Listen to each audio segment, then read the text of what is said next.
আসসালামু আলাইকুম to everyone. Positive ওয়ার্ল্ডের পক্ষ থেকে আমি সুজন আজকের এই টিউটোরিয়ালে আপনাদেরকে স্বাগত জানাচ্ছি। তো আজকের এই টিউটোরিয়ালে আমি আপনাদেরকে দেখাবো কিভাবে আপনারা সাবলাইম টেক্সট কোড এডিটরে প্যাকেজ কন্ট্রোল ইনস্টল করতে পারেন এবং রিমুভ করতে পারেন। তো বন্ধুরা চলেন আমরা কথা না বাড়িয়ে সাবলাইম টেক্সট কোড এডিটরটি ওপেন করি। সাবলাইম টেক্সট কোড এডিটরটি ওপেন করার পর প্যাকেজ কন্ট্রোল ইনস্টল করার জন্য আমরা প্রথমে যাব হচ্ছে টুলসে। টুলস থেকে আপনারা একেবারে নিচের দিকে দেখতে পারবেন যে ইনস্টল প্যাকেজ কন্ট্রোল। তো আমরা এখান থেকে ইনস্টল প্যাকেজ কন্ট্রোলে ক্লিক করলেই আমাদের মূলত এই প্যাকেজ কন্ট্রোলটি ইনস্টল হয়ে যাবে। তো আপনারা দেখতে পাচ্ছেন যে আমাদেরকে একটি নোটিফিকেশন দিয়েছে যে প্যাকেজ কন্ট্রোল সাকসেসফুলি ইনস্টল। তো আমরা এখন মূলত যদি প্রেফারেন্সে যাই, গেলে আমরা দেখতে পারবো প্যাকেজ কন্ট্রোল আমাদের এখানে ইনস্টল হয়ে গেছে। তো এটি এখানে আমি ক্লিক করলে আমরা বিভিন্ন ধরনের প্যাকেজ এখান থেকে ইনস্টল করতে পারবো, রিমুভ করতে পারবো এবং আমাদের অনেক ইফিশিয়েন্ট আমরা কাজ করতে পারবো যদি আমরা এই প্যাকেজ কন্ট্রোলটি ইনস্টল করি। তো এখন আমি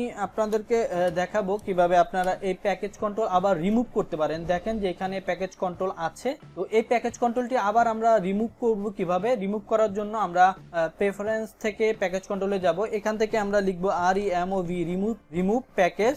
আমরা যদি রিমুভ প্যাকেজে ক্লিক করি আপনারা দেখতে পারবেন যে আমরা মূলত একটি প্যাকেজ ইনস্টল করেছি সাবলাইম টেক্সট কোড এডিটরে, সেটা হচ্ছে প্যাকেজ কন্ট্রোল। এখন যদি এটিকে আমি রিমুভ করে দেই, রিমুভ করার পর আমরা যদি সাবলাইম টেক্সট কোড এডিটরটি একবার ক্লোজ করি, ক্লোজ করার পর আবার যদি সাবলাইম টেক্সট কোড এডিটরটি ওপেন করি, এখন যদি আমরা প্রেফারেন্সে যাই আপনারা দেখতে পারবেন এখানে আমাদের প্যাকেজ কন্ট্রোলটি মূলত নেই। এবং আমরা যদি এখন আবার টুলসে যাই আপনারা দেখতে পারবেন একেবারে নিচের দিকে লেখা আছে ইনস্টল প্যাকেজ কন্ট্রোল। তাহলে বন্ধুরা আপনারা দেখতে পাচ্ছেন আমরা খুব সহজেই কিন্তু সাবলাইম টেক্সট কোড এডিটরে প্যাকেজ কন্ট্রোলটি ইনস্টল করতে পারি এবং প্যাকেজ কন্ট্রোলটি রিমুভ করতে পারি। ধন্যবাদ, আসসালামু আলাইকুম।